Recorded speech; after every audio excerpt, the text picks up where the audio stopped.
Hi, hello, and welcome to yet another episode of IPL Titbits with Gully Cricket. So, like you all can see, like a chameleon, we have changed our colors, and today we're Mumbai supporters. But I know you're excited about that match, Shaz. But before that, let's talk about yesterday's game. So, CSK lost a quick wicket, and then came in Moeen. He was toying around with the bowlers, and even hit six boundaries off the Trent Bolt over. And it looked like a 250 run pitch, but soon enough, all of a sudden things slowed down, and it started looking like a 140 odd wicket. So, what is it, Shaz? Is it the brilliance of the RR spinners? You can sort of give credit to them as well for restricting CSK to score, where it looked like they would get far more than that what they ended up getting. Because when you get off to a flyer like that, scoring 75 runs in 6 overs in the power play, you expect the pitch to be good, all right? And but then after the power play, it seemed like CSK were playing in another pitch because for a team who was heading towards 200, they struggled their way to 150. I think this must have been one of the few games where I can't remember many games like this when the team has got off to a flyer and having wickets in hand has struggled to score runs, later. So I think that's what.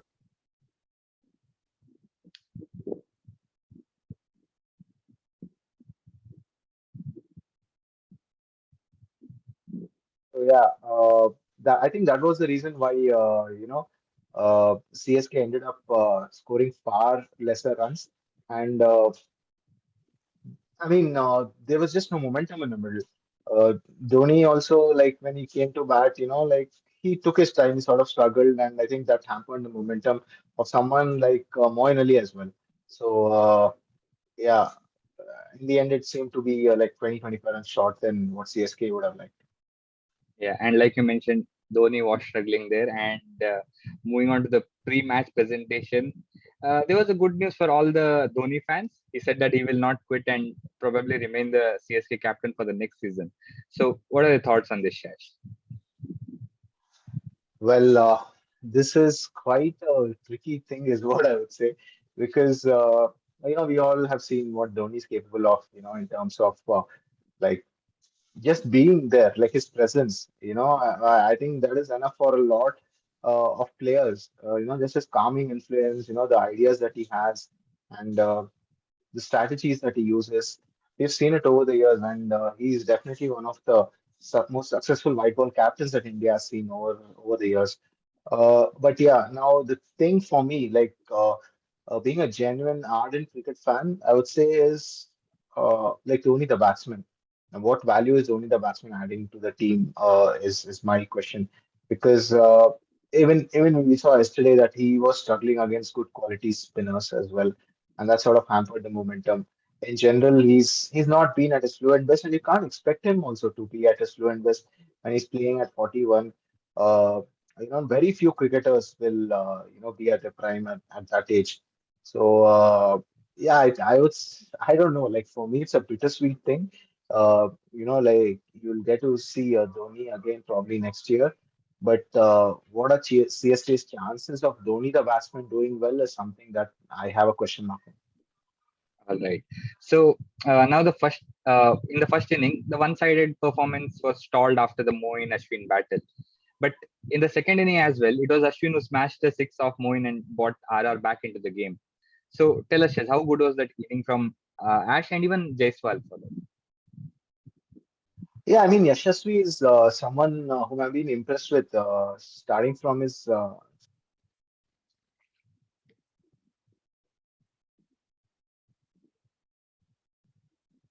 like he's been very impressive, a very inspiring story as well, basically, for someone who didn't have, who comes from a very humble background, is what I would say, and used to, you know, like work, I think in a Pani Puri stall Yes. before he actually got his chance. So I think these sort of stories are very inspiring. And is he a good talent or what? I mean, he's got a lot of elegance. I think he'll only get better with time. And I think he was selected initially, but then later, you know, it seemed like he was selected initially, but then he got dropped. I think because of a few failures. But then again, he's come back well. I think it was a very crucial knock that he played, considering that Butler got out very early. The commentators were also mentioning that Butler seemed to have two halves of the IPL. The first half where he couldn't do anything wrong, and the second half he's not got a 50 or even a 30, I would say. So yeah, I think in that context, that knock was very important. Now coming to Ashwin. Uh, I mean, he's definitely been the talk of the town in terms of Rajasthan, I would say, this season because of the moves that he's sort of done, like retiring out himself. Like, how selfless is that? Because, you can be questioned, like, okay, you can think, okay, why did they send him in the first place if he was going to retire out?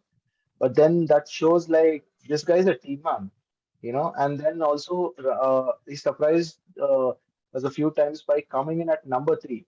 Now, again, we've never seen him do that for Indian cricket. I think this is definitely something probably the BCCI or even the Indian team management must take note of. But yeah, yesterday you could see that he was pumped up because if not for his innings, I think Rajasthan would have definitely been a tricky situation because the pitch, what I saw, I think after the power play, it got a little difficult to bat on. That's why you saw both teams struggling and losing wickets. So in that, yeah, in that context, sorry, I feel his knock was really special. Yeah, and it was quite unexpected because we were discussing in the first half that if he should be the person who should be coming at number three and all those, and now he's winning matches for them. Mm. And he was the man of the match yesterday, and unexpected. So nobody predicted Ashwin, and so we do not Mhm. have a winner. But don't worry, we have another contest today for today's game. So Shash, moving on to the penultimate game of the group stages, we have the Delhi Capitals taking on the Mumbai Indians, who will be backed by Yeah. their fans plus a lot of fans from another team from the south. So the equation is simple. DC wins, they qualify. Mumbai wins, and RCB qualifies. Now, like in the other seasons, we may see Mumbai making some changes in the end, or maybe even rest Bumrah to accommodate young players. So, as an RCB fan, does that worry you? Well, yeah, I definitely hope that they don't rest Bumrah for today's game. I mean, it's a very big game for RCB fans more than Mumbai. So that's how it's come to. I mean, yeah, the thing is, certain players have put their hands up. Like even so, Mumbai have not been like winning, a lot of games, but I would say the performances have improved over a period of time. Someone like all-rounders in Daniel Sams and even Tim David have shown what they're capable of and why they've been invested so much. So these are some positive things I would say. Now again, it is another opportunity for the openers like Ishan and Rohit Sharma to sort of like show the authority because they have nothing to lose this game. And I think that is what can make them dangerous as well and more vulnerable for Delhi Capitals. Because here is a team who don't have, who does, it can go either way. They can get all out within 100 or they can score like 190 or 200. So, in that regard, I would say I would hope for the latter. If they bat first, they score more than 180, and then, you know, we don't matter how Mumbai wins. We just want them to win because that's all that is required for RCB to qualify. That is. All right. So now moving on to DC, they do have some good quality players. David Warner, Pant, Powell, and in must-win situations, they can go like you mentioned. They can go either way. They can go all guns blazing and get a high total, or they can choke under pressure. So with such experienced players, what do you think? Will they be able to hold on to this pressure? Yeah, I mean, they can. When you mentioned Warner, I think he's a key part in the cogwheel to actually, just his experience, I think, in such situations would be a calming influence on the younger players, or to handle certain situations. So, yeah, I think Warner definitely has a major role to play. Now, Rishabh Pant as a captain has been reasonably good. But yeah, I think Delhi would definitely want to see the destructive side of him. Definitely not the RCB fans, but yeah, Delhi would be hoping that he comes good. Uh, yeah, other than that, yeah, I think Roman Powell has come good for them in a few games. Uh, Again, it's a case of like, they've won a few games, they've lost a few games, so they've not really been consistent. But again, it's all up for grabs for them. If they win it, they qualify. It's as simple as that. All right. So, like every day, the final question of the day. So, Sash, forget that you're an RCB fan. Tell us, who do you Hmm. think will win tonight? Well, if you go just by the recent form, you don't have any stats. I think Mumbai has been quite successful over Delhi. If you see over all the previous seasons, so I hope that goes in favor of Mumbai this time around because uh, I think between like Mumbai and KKR and Mumbai and Delhi, I think Mumbai has done like extraordinarily well. Like they've always been dominating. Uh, yeah, in that regard, I would probably say Mumbai can have a chance just based on past record, though not on the current form. But yeah, on current form and so yeah, I just stick out my neck and say Mumbai, hoping that they win. Yeah. All right. So that with that we come to an end of our preview, and to all our viewers, do not forget we have a man of the match contest, and you have only one more game after this. So do try your best and win it tonight. So the rules are simple. All you have to do is predict the man of the match and leave a comment on this video, and your time till the first ball of second innings is board.